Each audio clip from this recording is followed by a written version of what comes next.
Happy Red Friday, everyone. It's Zach Clayton, Community Pay It Forward, Community Dare to Care. Happy Red Friday. Just to let you guys know, guess what I found? Red Friday shirts. You can look like this fat guy here and get your Red Friday shirt. We ask for a $10 donation. Well, let's just say a $15 donation, $5 for shipping. If you live in the Northern Colorado area, come and pick it up, and then it's only $10.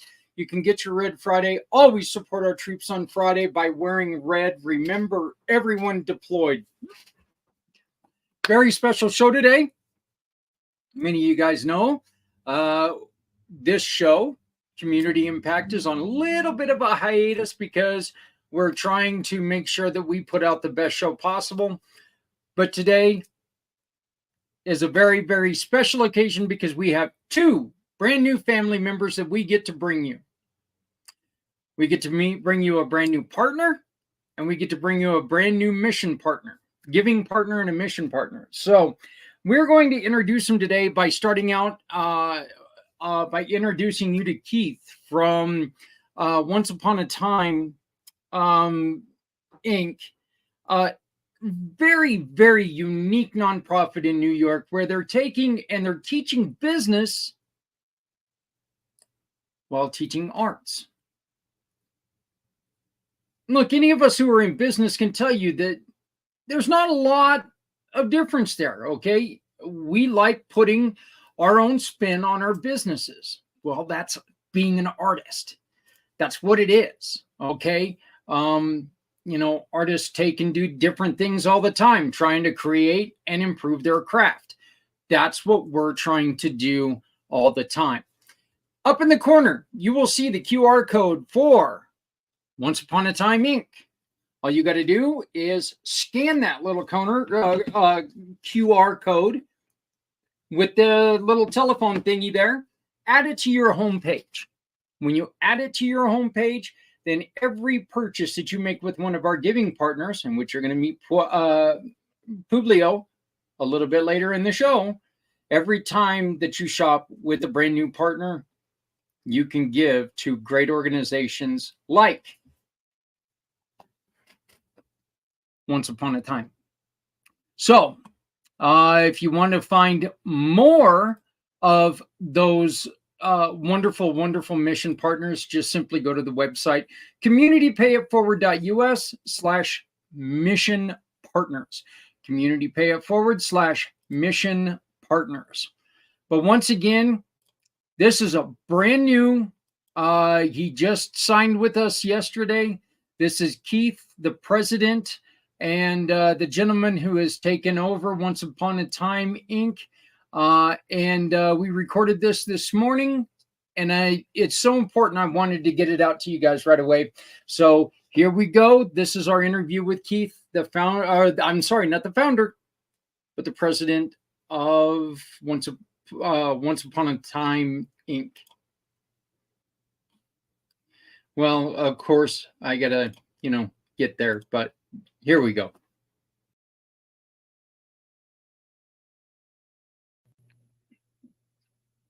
Love doing this. This is one of my favorite things, and you guys know this. We are introducing to you a brand new mission partner.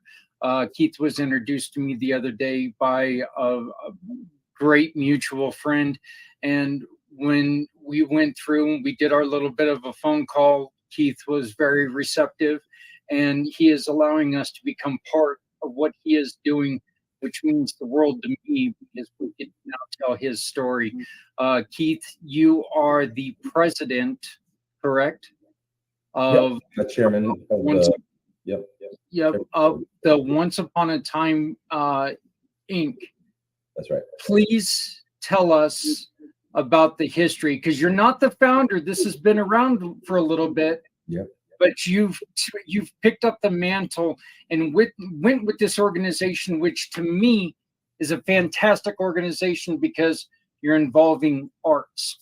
It's a strange story a little bit.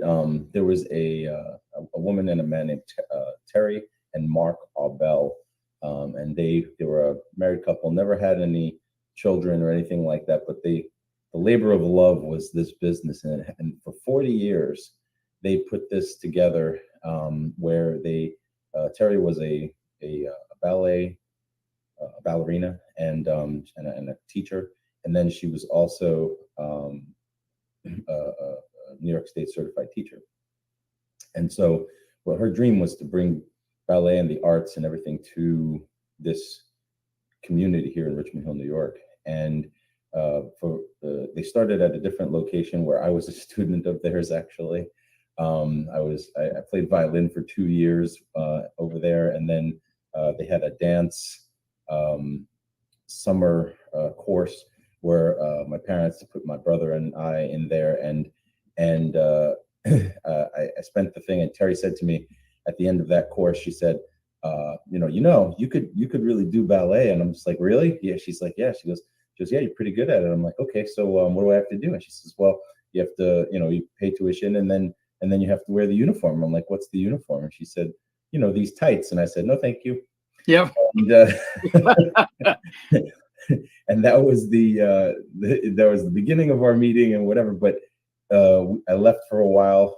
In the meantime, I got married, had a son, saw that they had built this building, not built it, but bought it, and moved locations. And my son actually had a summer in here too, and it wasn't with ballet; it was a different dance. But he had some time, and he enjoyed his time, but it wasn't for him. But the stories of people who come in here, I mean, just the people who come back and talk to me about the influence that this place had on them over the years. Even not dance students, right? She had some daycare coming out of here for a little while and things like that to help serve the community. And the stories are just heartwarming, because they say these people were my first influence. I was here more days than I was here more hours in a day than sometimes with my own family. And it was just something that really meant something to them, because they really cared about the kids, and so fast forward to today, and unfortunately about 2 years ago Terry passed, and about a year ago Mark passed. And the director, or the former chairman, the one right before me, he was working on this to maybe sell the building and make a foundation, but we don't know. He didn't know what he wanted to do exactly, so we were fixing it up a bit. And then he passed about 7 weeks ago, and it's an unfortunate place, sort of, for me to have to step in a sense. But I really do take it on with a lot of reverence, because those Terry and Mark, and then Chris, they really poured their heart and soul into this place a bit, and I hate to see it not serve this community after all that work. You said one thing that I find very important, because you hear it from everyone who is successful. And you said the words, I spend more time here than I do with my family. Yeah. That's something you hear from people who are successful, right? Yep, it's true. I mean, there's a lot of crossover. The folks that we're targeting now are like 17, 18 and above, because what we'd like is to have a group of people come in who are on the verge, of adulthood, right? I mean, it's great when you can get them young and you can influence them, and we do want to do some of that. But I'm in the process of getting a dance teacher or teachers to fulfill that need.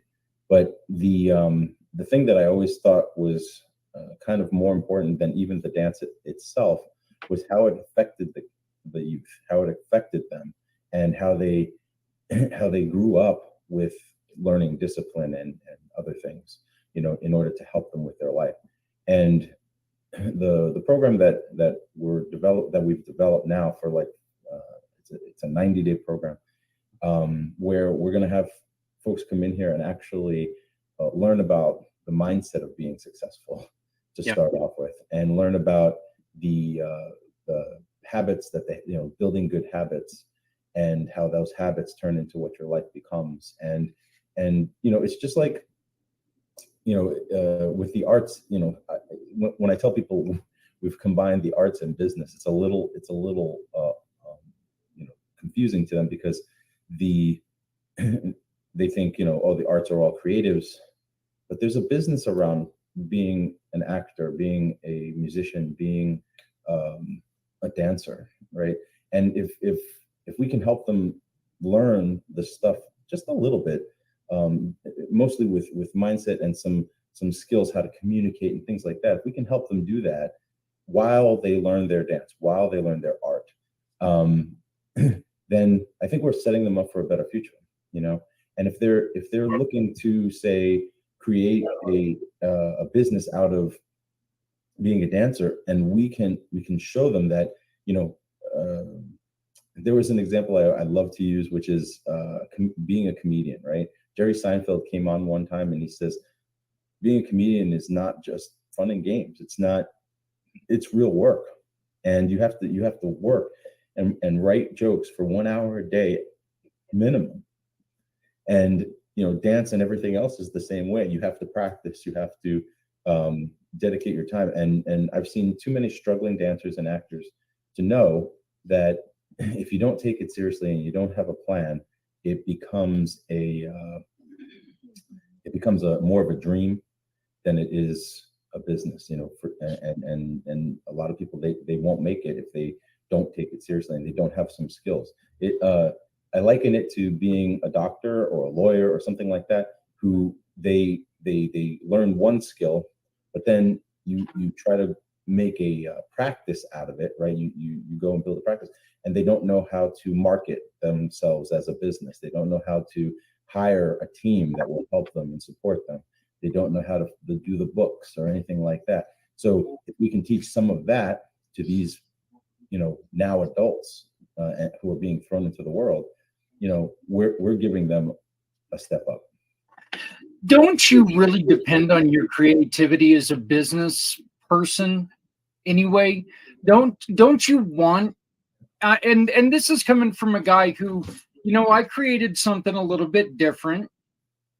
I'm not going to say that I used arts, but I used here. Let me put this up, because I think this is very fitting to what we're talking about right now. All great stories of wonder, inspiration, and imagination begin with once upon a time. I think that all really successful and really ambitious business people need to use their imagination.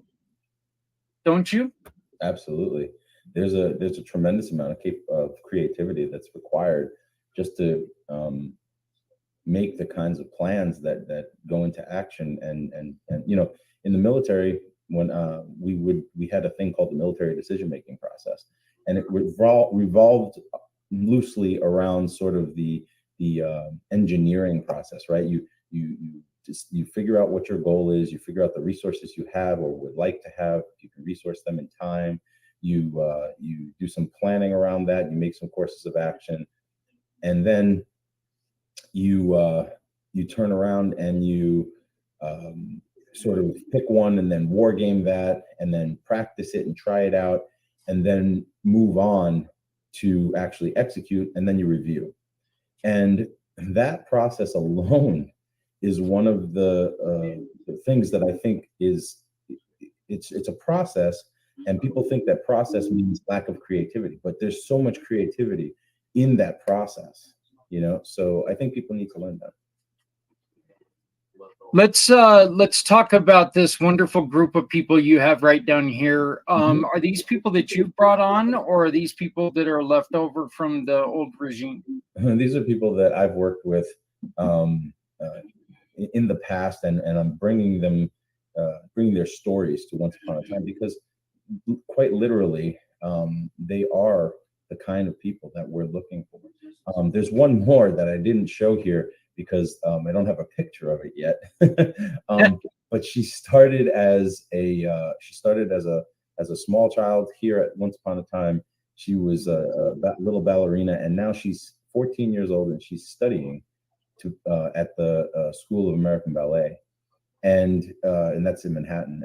And it's a, all of these stories have something in common, which is that they struggle in some way, shape, or form. The girl that is at the School of American Ballet, she is she's not from a wealthy family, and this is ballet in particular is a not so cheap endeavor, right, over the years. And her mom takes her to all her classes and does everything that she can to make her successful. And in some way, I mean, it was great that Terry was here to start that. But this kid has really embraced it. And at 14 years old, she's a very mature 14, mentally, that she is so dedicated to her craft. She's rubbing elbows with all kinds of great teachers and other people, other students, and she really enjoys and is having a great time doing what she's doing. But without a little help, without a little guidance, I don't think she ever would have been there. It would have been just another dream. One of the things that you and I talked about, and this is something that we talked to somebody else about a couple weeks ago, somebody who I'm going to introduce you to, he's in your neck of the woods, but we talked about, we as adults right now, we have a tendency to say, well, these kids nowadays, we don't know what they're capable of doing because we're not doing what our mentors did for us. We are lacking that patience and that giving quality that we got as kids. We're kind of pushing them aside saying, well, they can't do this, when we're not actually giving them a chance. What do we need to do, Keith, as the older generations? And I don't want to lump you in with me, I'm older than you are, but not by much, I think. Get off my lawn. But what do we need to do? What do we need to remember as the older generation when it comes to these new kids? Yeah. So this is an interesting question. Last night I was talking with a friend of mine who, and we'll bring this back to business for a second. He's trying to start a new business so that he can get out of the employee mindset and that kind of thing. And what's interesting about that is everyone he talks to is telling him, just buy a big house and spend as much money as you can, and use whatever money you have that you can make a happy life for yourself with as much square footage as possible so that your family can live comfortably and blah blah.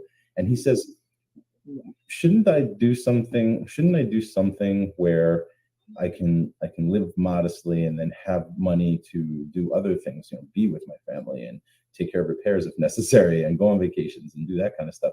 And couldn't a business be part of that, and like helping me own it and do something better with it and learn and share the costs and all of that kind of stuff. And I said, what do you think you should do? Which one of those two scenarios makes sense to you, right? Do you use all your money to buy some pipe dream, or you have a plan where you can do what you want to do and do what you want to do forever, like keep on doing it. And he says, yeah, the second one. I said, okay, here's the thing. When you have dreams, when you have goals, and other people don't see them, I really believe that it's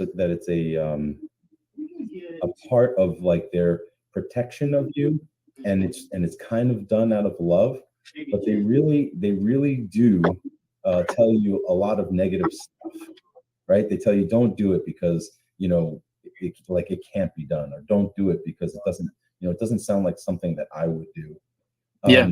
And I really do think it comes from a place of love. I really do think it comes from protection, but it's really disheartening. And when these kids are, when you're becoming an adult and when you're striving to do something that others around you have not done, they just don't know what they don't know, and you don't know what you don't know. So the encouragement and the support and the research and the dedication to the goals and habits and plans that you have are the only thing that will get you from here to there. And just because those people don't see it, right, they can be very negative. And so you have to also learn as a youth, someone who's going to make your way, that yes, you're gonna have to make these plans and do these things, but you also are going to have to maintain your positive mindset and through all the negativity. And you will find supporters, but you'll find a lot of people who just don't believe it. Like this. Well, I love this individual's challenge to normalcy. Okay, I love his challenge to, okay, yes, because someone once asked me what success, or if I've been successful. My first thought was, well, I haven't made a damn dime. That's not what this is about. It's about helping people. That's right. When you take and you look at it in another angle, you can see how successful you've been.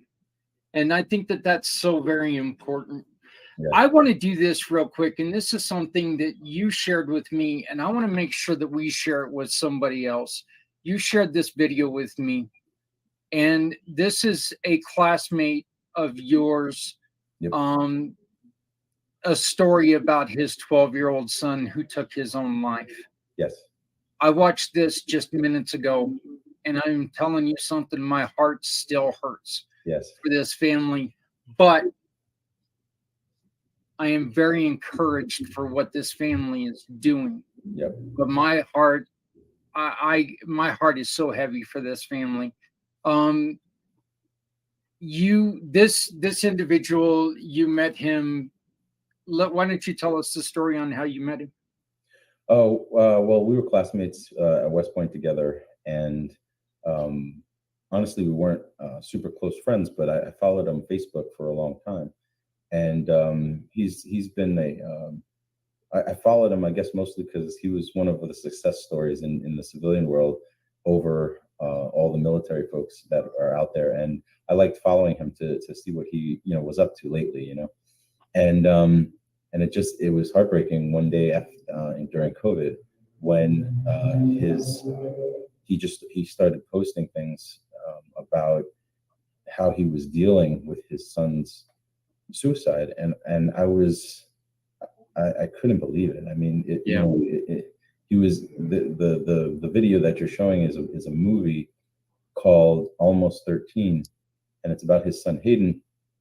And this guy's my friend's name is Brad Hunstable, and Brad puts his heart on his sleeve. I mean, he's I don't know if I would have had the bravery to do that, and he might not call it bravery, but he was pouring his heart out on YouTube and social media, and it was just sessions of how he wanted to warn people about the possibility of what the isolation and what the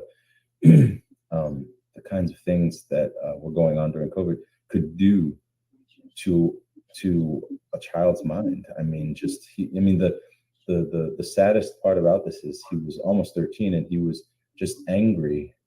It seems like he was just angry that he had formerly broken his monitor when he was playing games, and his dad made him sort of like work to get a new one.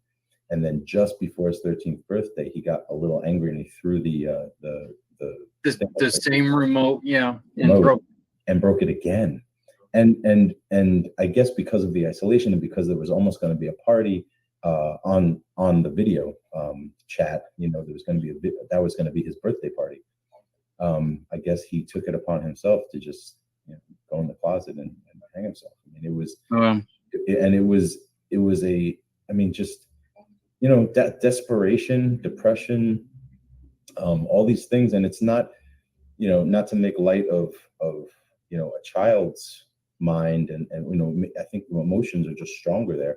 But there's tons of folks coming back from the military too that also hits my heart, that they're committing suicide because of things they've seen, or PTSD, or all these problems that have happened. And so, I mean, not to bring everything down around suicide at around the nonprofits that we're talking about, but it's if you can help in any way, help a person to see what reality looks like, right? And help them to determine that there is hope on the other end of whatever challenge that they're facing right now, whether it's through faith or through support groups or through whatever it is that it takes. If there's any way to help people like that, I think preparing them starts in when they're young, but it can happen at any time. And I wish there were more places and more videos like Almost 13 and that. Well, it just proves that silence is deadly, and you gotta talk about it. It is.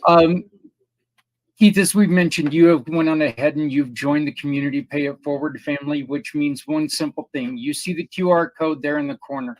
I do. When you scan this QR code, sorry about that, it's going to bring you to a link. And in that link, you've got a place where you can go and you can shop with any of our partners, our wonderful giving partners. And every time that you shop with one of those partners, if you take a picture of your receipt and add it to the form, that you can upload this form to the homepage of your phone, to where you can make every purchase count. And every time you make a purchase and you add that receipt to that form, Once Upon a Time gets a portion of your sale. So you can support Once Upon a Time every time you shop. Please, we beg of you, just make sure that every time you shop, you make a difference with not just small businesses, but wonderful organizations like Once Upon a Time. Keith, I want to welcome you to the family, and I want to thank you very much for your time this morning. How did people get a hold of you? The easiest way to get a hold of us is just go to onceuponatimeinc.org. And my email there is just ktolly@onceuponatimeinc.org. And the number here is 718-846-9182. So lots of ways. Well, we thank you very much for joining us, my friend. Welcome to the family, and let's do some wonderful things together. Congratulations on everything you're doing, and keep us updated, all right? Please send us any information that you have about upcoming events so we can share out with everybody. Yep, I'm working on the website for all of that, and we'll keep you in touch. Thank you so much for having me here, and thanks for this QR code and being part of the family. Not a problem. You know what? I love being part of what you guys do. We want to thank Keith Tolley for joining us, and we will be right back.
I actually really love that song. I do. It's only a couple minutes long, but I really do like that song. Keith Tully, Once Upon a Time, Inc. You heard it. I mean, simple plan that can make a huge difference in life. Chance to help teens, kids in their early 20s, by simply teaching them the correlation between art and life. Everything in life, there's lessons to be learned. And this is one way that we can take and allow creativity and bring it into something very, very special and bring it along the way. We also, in the last couple days, we ended up getting a brand new giving partner, in which for some reason, and hey, tell me if you've heard this one before. My computer's not working. You can't get it to come up. But anyway, we brought in a new giving partner. He joined the team, and this guy, to me, is just, his joy is infectious. It truly, truly is. This guy is so easy to talk to, so cool to talk to. He really, really wants to. He really wants to make a difference, and so he joined us with hopes that he can continue to make that difference. And it's very simple. Once again, you scan this little QR code here if you want to support Once Upon a Time, Inc. Scan that code. It takes you to a drop form. You go to that drop form. Within that drop form, there's a place that you can go and find all of our partners. Partners like Publio. Say you're looking for a little bit of business coaching. You want to take and you want to strengthen your team. You want to take and you want somebody who's not a yes man. Somebody who's going to tell you the truth about your business, and somebody who's going to take and hopefully help you in business. Well, you hire somebody like Publio. He comes in, he does his job. You pay your bill. When you pay your bill, you attach that receipt to the code that shows to the area it asks for in this link, in this QR code. You send it to us. You hit send. Give us your name and your email, and you hit send. It asks you to, if you would please give us your phone number and your home address so we can send gifts every once in a while. We're not going to send people to your house, except for the mailman, hopefully. But once in a while, our great partners give us gifts, and we're able to take and share those with you guys. A portion of whatever you purchase is going to go to the cause that you purchase, that you support, you, the customer, not that I support. You as a human being don't care what I support. You care about what you support. So we want to hear from you. If you know somebody who needs help, have them get a hold of us. Because to give the support to those organizations, they must be part of the program. If you want to know why, please check out the facts section on the website, communitypayitforward.us, www.communitypayitforward.us. If you go on there, it'll tell you why they have to be in our program in order to donate to them. And there's very, very simple rules why that has to happen. But get them to join the program, and then you can donate to them over and over and over again, simply by doing the shopping you need to do. I know some of you guys have seen this over and over again, and you're like going, God, please don't tell us this story again. But this all started when when Monday will be 9 years. 9 years ago, I was run off my motorcycle, left in a ditch. I went through problems I don't want to see other people go through. I started Community Pay It Forward, which led to Community Dare to Care, which led to the PAC channels, which led to great people like my friend here, Mr. Publio Casillas. I can't say my own name, all right? So trying to say somebody else's name that's a little difficult, well, I'm sorry. I shouldn't have. I should know it better than that, but, you know, it is what it is. But this is Publio Casillas, and I hope you really enjoyed this one because this is another great guy, brand new to the program. He is willing to donate a portion to the cause that you love simply by using his services.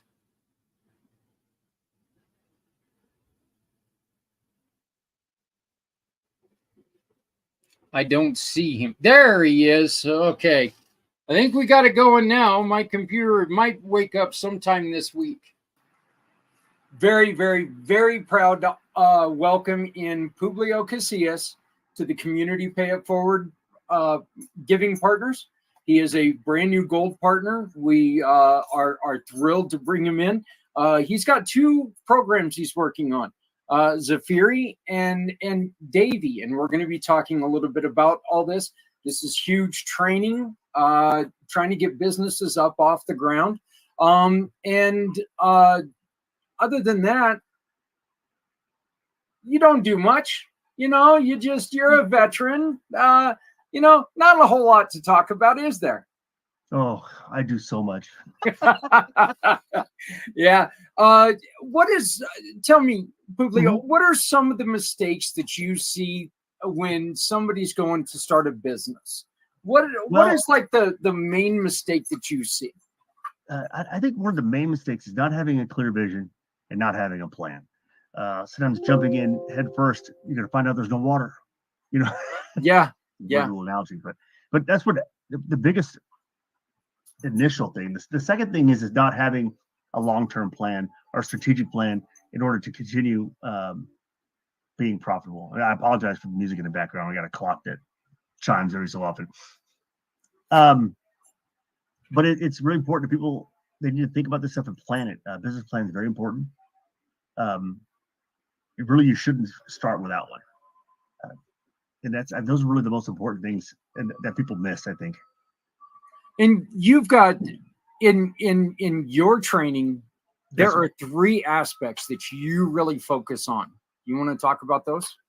Yes. The main things that I'm concerned about right now really is leadership development. A lot of people, they don't understand leadership. They think that like you got to go to school to be a scientist, but you just kind of naturally become a leader. That's not true. People that we consider natural leaders are usually just charismatic people that have a tendency to have people follow them. But there's a lot of skills involved with being a leader. A leader, you have to be dynamic. You have to have vision. You have to have some sort of accountability, responsibility to the people you're leading. You know, and you have to have a purpose. And a lot of people don't understand that. They think that I see this in a lot of businesses, and this has been a bane of mine in my career outside of the military. Is that you have these companies that are very smart people, scientists or doctors or whatever, and they promote these people to management roles that are from tech roles, and they completely fail. And it's not because they're not trying, they're not motivated, they're not committed, but it's because they don't have any idea what they're doing. I mean, they can put together a widget like nobody's business, but when it comes to motivating people, supervising people, evaluating people, they don't know. And the managers or the upper managers get frustrated with them because these people get frustrated, start flailing, and then they eventually fire them or something. In the military, if you remember correctly, but you remember we went through PME. When I was an airman, they were ready to start supervising people. I went to ALS. It wasn't great, but at least pointed me in that direction. And then, as you become a junior NCO or mid-range NCO, you go to NCO Academy. Then you go to senior NCO Academy.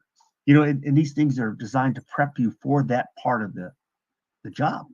And golly, I've seen so many great people leave positions because they're just absolutely frustrated. They don't know what they're doing. Or worse, they're under somebody who doesn't have any of that ability and creates all kinds of frustration and struggles, and it's disheartening to me.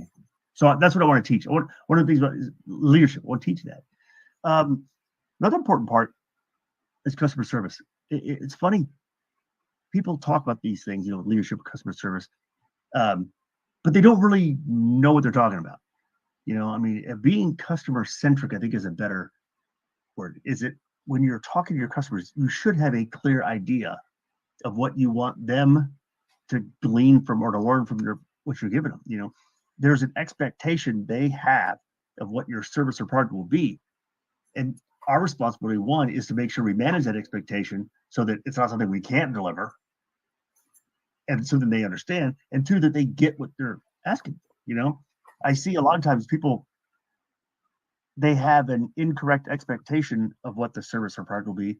And then they're mad, but nobody stopped and said, hey, look, this is what I'm going to give you. This, or this, if this is what you need to go elsewhere. But also take care of that person. Say, if I got your product for you, you help them out. And customers are just like employees, which is kind of weird, but you have to manage their expectations and make sure that they're taken care of. And the third part is, of course, employee engagement. And I'm just touching on these. I'm not really going too deep. But employee engagement is very important. An aspect of leadership that people forget is followership. That's not a very common phrase. We learned in the military. They taught you, followership is important. So what you see is a lot of people that are employees, they don't know how to be led.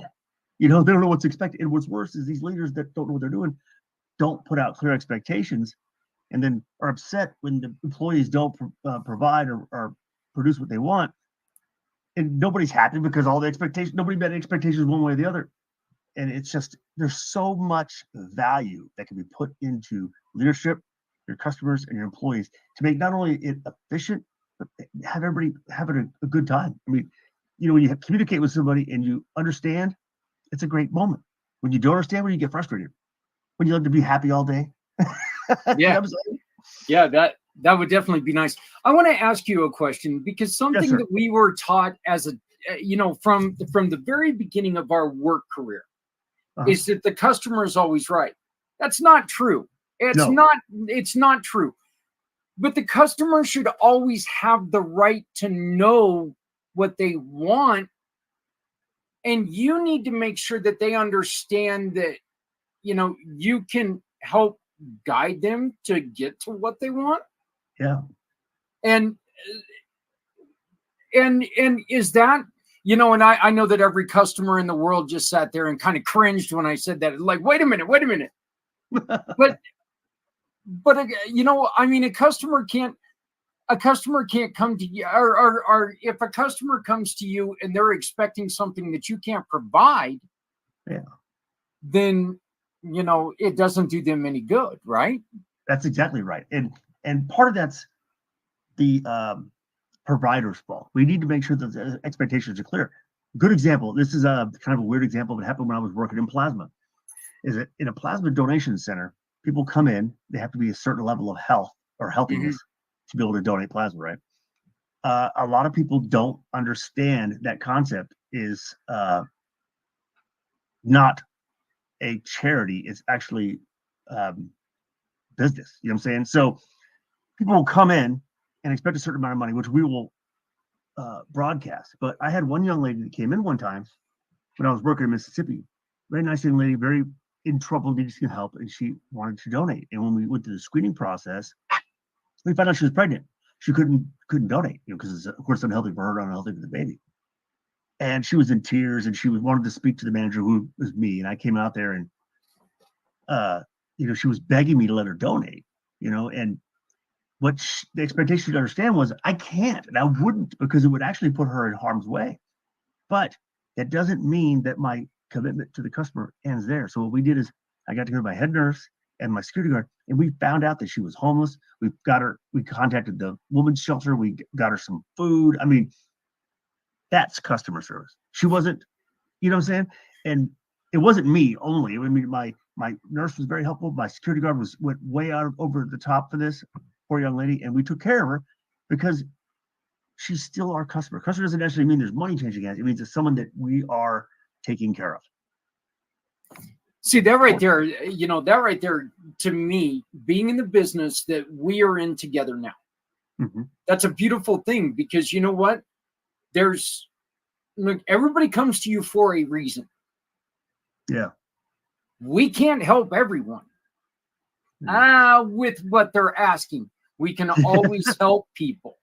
We can always help people. If you delve a little bit deeper into it, I think that which is exactly what you and your cohorts did there. And that's a wonderful, wonderful story, because you were able to do more for that young lady than what she was even looking for. And that's a beautiful thing. So it wasn't what she was looking for, but it was actually, she didn't know really what she needed, Right. She didn't know what all was available. So education is always something great. That is so awesome. Yeah. I wish I knew what happened to her in the long run, because I mean, you get tied up with so many people and stuff, but I always, in the back of my head, I wonder how she fared. Now, you were in the Air Force, correct? Yes, sir. Okay. Tell us a little bit about your service. What are some of the things that you learned from your time in the service that you carry on today? Actually, one of the things that I learned from the service that at first I thought was kind of silly, and then it kind of became ingrained in me when I started teaching at Keesler, was the core values. At first I thought they were just lip service, they say, service, integrity, and excellence. I was like, yeah, whatever. But it wasn't until I started teaching and I started realizing that these words have real meaning. I used to teach my students that I'd go in there and talk about when I was the NCOIC, the schoolhouse. I love going to classroom and talk to kids. It's just the guy to do. Anyway, I would tell them, I said, the core values are important because it's what we aspire to be. So I was telling them, let's look at it this way. If you are going to date somebody, would you want somebody that doesn't do things the best they can? I'm saying, it's like, if I was dating somebody and they wanted, I don't know, make dinner or wanted to mow the yard, whatever, and they half-assed it, pardon my French. I mean, would you put up with that? Or if they did everything that was self-serving, I mean, that would get old quick. Or if they lied to you all the time, I mean, who would want that around you? Right. So when you look at those values and you say, well, you know what? If I want those values from somebody else, I should be giving those values also. And once you do that, then everybody's absorbing the core values and they're actually doing a better service to themselves and the society as a whole. The military was very good for me, I will say. And it's not that I was like gung-ho or, when I joined, it was kind of more of a rebellion for my family. And I wasn't a, tough guy. I was a musician, I was a ladies' man at the time. You can't tell how much I've aged, but I was the dude. Anyway, it taught me a lot of things. It taught me structure, it taught me responsibility, it taught me accountability. One of the funniest things about being in the private sector, I think, is that accountability is not there. And I have no problem if I make a mistake saying, oh Lord, I made a mistake. I'll admit it and I'll try to fix it. And that blows the mind out of people who are in the private sector. They just can't accept it. It's funny to watch. I get some funny stories about it, but I won't go into all of them. Well, let me ask you this, and I love that you brought that up. I think a lot of times when you go into a company, they try to teach you about accountability and everything else. But I think the mistake that they make is that they try to push that accountability to where you're trying to represent them. We need to represent you. We need you to represent yourself. Mm-hmm. We need you to prove who you are. That's the best way that we as business owners and business coaches, that's the best way to represent my company is you represent yourself in a great way. You need to take that accountability and show who you are, not who I am. It's my responsibility to show people who my company is. I need people to understand who you are and represent who you are, right? Oh yeah. Well, part of the problem too is that there was another part of this whole thing is that hiring processes are terrible. I mean, you should be hiring people that instill the values that you value. You know what I'm saying? So if you do that, you don't have that problem you're talking about. You're not worried about the person expressing their own values that are wrong. Their values should at least parallel, if not mirror yours. I mean, I've seen that too, where people's values are out of whack, or they don't understand the values of the company, and in that confusion too, you have people make very weird decisions that cause big mistakes. Because I mean, when you talk about a company or a business or even a team, the leader or the owner or whatever the top person is supposed to set that, not only the strategy and the direction, but the values you're going to work inside of for that direction, you know? So if I'm doing something and my boss clearly said the values that we will remain ethical and within the law. So when I come to a problem that involves that decision making, I'm going to follow that to make that decision. If you don't, or if anything goes, you know, then you're going to be like, well, I could do this quicker if it's illegally. You know what I'm saying? You see how the values make sense? I may be getting confusing, but it's important. Yeah, well, no, actually, and this is that actually really leads me to something, another question. Mm-hmm. You can't really teach values. Someone's got a value. Right. If they don't value the same thing that you're looking for, you can't really teach them that value. They have to have that value, don't they? Yes and no. I mean, the values that we're talking about, we assume that people learn them from their parents. You know, your parents say, don't steal, don't, I don't know, hurt anybody, don't punch a kid in the face, whatever. But the reality of it is value itself, the word value, is something that we place value on. So if I tell my employee this is valuable, I'm creating awareness that that's valuable. Like money, for instance. I mean, if you were to give me $1 bill and I didn't know what money was, I wouldn't think it was valuable. You know what I'm saying? So that's what's important, is that with everything in life and in business, is that expectations that are clear solve a lot of this. So if you tell your employee who maybe, say that, Snuffy, Private Snuffy, has grown up in backwater, I don't know, Mississippi, where my wife's from, and he doesn't really have much, much value in some things, like that's what basic training was for. It taught us those values. It taught us the value of, shaving. I know we're both of us have all facial hair, but it taught us the value of shaving. It taught us the value of showering every day. It taught us the value of, brushing our teeth. So and that's why they started the basics of basic training, because they don't know what our values are. So they built us assuming we didn't have any. You know what I'm saying? And then we all look the same. And it's the same concept with business. I mean, if I hire people and I don't evaluate their values, or I don't take in consideration that whether they can be taught values, and I hire them, I deserve whatever chaos comes out of that. I appreciate that. I really do. I mean, I think it's one of those things that you can train people how to do the job. You can't train people how to love the job or love their value in the job. You can always tell an employee that they're valuable to you. Yeah, that's different. Yeah. But you have to they have to feel valuable. And the only way to do that is get them in there and actually get them experiencing and have them have that connection with it. Yeah. See, and it's very complex. You have a very good point. Is that I had a very good assistant manager work with me for a while. Now she's like a regional manager for a company. When we were working together, I asked her one day, I said, what is our job? Yes, ma'am. I said, what is our job? She said, well, our job is to get plasma. I said, no, our job is to manage these people. I said, if plasma came in on a robot and another robot took that plasma out and another robot packed it and shipped it off, we need one guy here who's a tech to fix the robots. I said, the problem is people are extremely full of variables. I mean, there's just variable. And they never, unfortunately, do things that are in their best interest all the time, which is part of economics. But the point is that our job is to manage that and to help guide them, especially as leaders.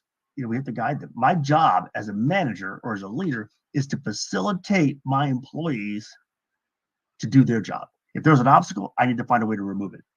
And that obstacle could be a brick, or it could be a skill or a value or whatever. I have to find a way to put that in there. So my goal is to make their value or their motives parallel to mine or the company's, or at least closely parallel. What I don't want is perpendicular. That's where it all goes south. So it's a challenge. But it's fun. Yeah. It really is exciting work, believe it or not. Well, and I think one of the, this is just a personal opinion, but I think one of the best things about company is when you have individuals who have the same goal. Yeah. But it's a goal that they love. It's not a goal that, okay, our goal is to do our job and go home. Yeah, that's not the goal. Yeah, and no. But our goal is to go to work, be happy, and be fulfilled. I mean, isn't that a better company? You should leave work having completed something, whether it be something abstract or physical, feel good about what you did and had positive social interactions all day long, right? That's what we did in school. We went out, we hung out with our friends, right? We had to do homework, we had to do schoolwork, but we still hung out with our friends. Right. Just nowadays, we also have a product to put out. It should be that same dynamic. If you're going to work and you hate your job because your boss is a jerk or your peers are a jerk or you don't like the work, you have to reevaluate that somewhere. Something's wrong. Yeah, very much so. And I believe that I talked to you that, I was good at my last job. That didn't mean I liked it. And it's true. And it was detrimental to me. It truly was. Tell me a little bit about Zafiri. What is Zafiri? Zafiri is business consulting. Me and another veteran, a guy named Eric, real sharp guy. He actually enlisted me into this Zafiri, and what we're doing is that our job is to go into medium-sized businesses, not necessarily small, for like 100 employees or maybe 1,000 employees that have quite a certain frame of profitability or cash flow, and help them solve these problems on a larger scale. Because what you see in some of these middle-sized businesses is that management and promotions lead to some of these things that we've talked about, where all of a sudden inefficiencies start becoming the norm. And then when that happens, you start losing profits, you start losing cash flow, the culture will crash. And no matter what anybody says, if your employees aren't happy, you're not going to be profitable. I mean, you may skirt by, but I mean, then it starts turning into more like, something like slave labor or whatever. And nobody wants that. The reality is we shouldn't want that for the managers or for the employees or even for the customers who want something that somebody made begrudgingly, So our job is going in there and we'll analyze everything about the business. We'll look at the financials, forecasts. I mean, it's way more extensive than teaching, hey, culture or that. It goes in there and makes a deep dive analysis. And our goal is to give you an unbiased analysis and the actual things that are going to help fix your business, whether you want to hear them or not. I know it sounds kind of rough, but the reality of it is a lot of times big companies even get stuck in these situations because nobody wants to be honest. Yeah. And sometimes it's little stuff like, the way it is. Yes men have never been valuable. They've never been valuable. They truly aren't. A yes person is a yes person. That's all they are. If you don't have somebody who's going to come up to you and tell you, hey, a problem's a problem, they're not going to help you. So I love that. Tell me about Davey. Now Davey's a little different thing. Davey's kind of a funny story. Davey's my little project I'm putting together. It's going to encompass my medical billing stuff and my personal teaching and stuff, because Davey's one of my dogs. He's a Boykin Spaniel, love him to death. He's one of the smartest animals I've ever had in my life. He's like having a little human with me, but he's cute, So he's kind of my mascot with that. But with Davey, what it is it's kind of my business persona for me doing teaching seminars and also my medical billing business. So, but the name comes from me honoring my dog. He's somewhere around here, somewhere. I don't know where he is. Yeah, mine are over there. They're apparently trying to put holes through each other's heads or something. I don't know if anybody can hear him, but you just hear dogs, the mouse snapping right now. So, one of the things that you're obviously into is animals, and one of the missions that you love is a mission called Tired Dog Rescue. Can you tell us about that? Yes. Tired Dog Rescue is in my resume because it's actually a nonprofit 501c3 out of Mississippi that my ex-wife and I started. Mm-hmm. She's still running it. I bowed out when we split up, but I've always been a supporter, and my wife's a supporter too. We love dogs. They do hard work. I know when I was with Tired Dog, I have been in some crazy situations. I've got so many stories. I mean to write a book. I just haven't got around to it. I've been bit hundreds of times. I've seen all kinds of horrible things, but I've also seen some great things. It's just phenomenal. Dogs to me are very important. I find it hard to believe or stunning that people can live without them. We just got a Schnauzer recently because my 2 Schnauzers passed away, and it's like heaven on earth. He's such a riot. Yeah. Love it. Yeah. Well, we've got ourselves a little zoo right now, along with our 2 everyday dogs. We just brought in another dog that we brought in a young man from Utah for a little bit because he was here for about a month and a half last year, and he wanted to come back and visit us, and he brought in his boxer, and it's kind of neat having another dog around, even though another dog around me, it's like, oh great, something else to trip on. So you are still working on getting everything set up, but right now if people want to get a hold of you, the best way to do that is phone? Yes, sir. Phone and email. I prefer email because that way I have got record of it. Sometimes phone calls, people come in and I got a lot of stuff going on. And I take copious notes. I love notebooks, and I've got tons of notes I keep all the time. But those are the 2 best ways to get a hold of me. Yes. And then my Zafiri email for companies that want to get involved with that. We'll fix your problems. All right. Well, right now we've got you at Publio at ZafiriCorp.com. Correct. So, yes, and that's what we're going to be linking you to. And tell me, what are you looking for? What right now, if somebody's sitting there right now, who needs you? Who needs me? Yeah. I would say if you're either running a business or working for a business and you've got a lot of systemic problems that either you can't figure out where they're coming from, or you have an idea, but you either feel, powerless to fix them, or you're not actually sure what's going on. I mean, some of them are easy or not easy, but small. Like maybe you have a bad employee that's poisoning the whole group and you need some advice. I can help you with that too. I mean, there's a lot of methods and processes to help those employees. And sometimes people are like, just fire them or whatever. But in the past couple of jobs I've had, one of the most valuable things that I've strove for was turning around bad employees. And it's happened multiple times, and it's very, very rewarding. But the thing is that you have to come to these situations with skills. So if you're having these problems, give me a call, shoot me an email. I'd love to help. It's what I like to do. So we'll fix it for you. Well, and again, it's amazing what a second set of eyes can do from the outside. So let's go on ahead and do this. And once again, Publio is now a gold family member. He is part of the Community Pay It Forward program. And anytime you hire him, a portion of that is going to go to supporting someone else. Your customer gets to choose who you want to support. So hire him. Nice. And then we've got people who ask us for help. Portion of that money is going to go to support these great people who just need a helping hand. Publio, brother, yes, welcome to the family. I'm Thank you for having me, Zach. Honored that you have joined us. The best email to get a hold of you is Publio at ZafiriCorp.com. Yes.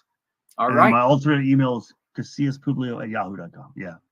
So there you go. Reach out to either one. You're going to be able to find it on his landing page on communitypayitforward.us. We'll be sharing that out, and you can find out more information about this wonderful man. Again, welcome to the family. We're very honored that you've come with us. Thank you for Let's having get me. together and let's do some great things, huh? Yes, sir. All right. Hey guys, we'll be right back.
I want to thank every single one of you guys for joining us today. This has been Community Impact. Once again, we are on a little bit of a hiatus. We're not completely back yet. We're getting closer. When we relaunch Community Impact, we want to make it to where we have guests who are promoting events and causes from around the world and telling people about them and stuff like that. If you do have an event that you would like to talk about, get a hold of me. I control the channel. I can come on and do this whenever we need you, or you need us to. So, and right now, this was an introduction that I really felt that we needed to do today. Two wonderful men, two veterans who did wonderful things for our country and now are doing everything for wonderful, wonderful things for our community. Two men who are working very, very hard to improve our country and community. Thank you, Keith. Thank you, Publio. Welcome to the family, both of you. Everybody, please make sure you love somebody out there because somebody out here loves you. Remember, if you're not helping anyone, you're hurting everyone. No one needs to go it alone when we all come together. Hey, let's take care of each other, all right? We're all we got. We will see you guys on Monday with Diamond Drip talking about the benefits she found in mushrooms on Footprints Forward. Remember, Footprints Forward is not going to be, look, you're not going to agree with everything, okay? There's a lot of science out there talking about the benefits of mushrooms for medical reasons, okay? I understand there's people out there who use them for non-medical reasons. I know quite a few people who use them for recreational. We're not condoning that. On the same hand, I'm also not going to sit here and I'm not going to tell you not to do it. It's not my choice. What we are going to do is we're going to play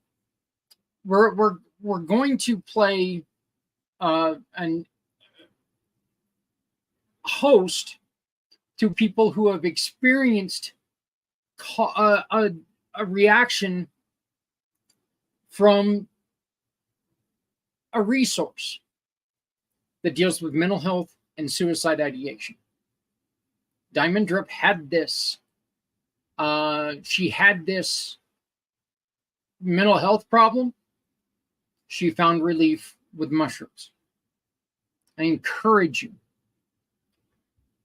Don't just poo-poo it. Don't just kick it out there because you're staunchly against drugs. We're not promoting drug use. But damn it, we're going to do everything we can to promote healthy people. Happy people. Shiny, happy people just came into my head. Gotta love REM. Now I can't get it out of my head. Please join us on Monday, 11 Eastern, 9 Mountain, for Footprints Forward Diamond Drip. Again, come join us. See what she has to say. We're not telling you that this is what's best for you. You tell us what's best for you. We'll get it on and we'll talk about that as well. My name is Zach Clayton, Community Pay It Forward, Community Dare to Care, and the PACT channels. Please take care of each other. We're all we got. It's just all there is to it. We're all we got. And it would have worked better if I was ready to do this.